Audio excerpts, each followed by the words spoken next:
Shaggy Dogs by Richard Edwards.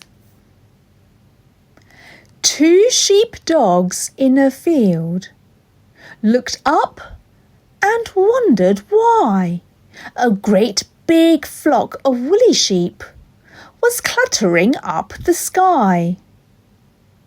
The sheepdogs growled and leaped and climbed the slopes of air, yapping, snarling, nipping, snapping, scattering sheep everywhere. And when the sky was clear again, they hurried home together, back to their field to sunbathe in the warm blue weather.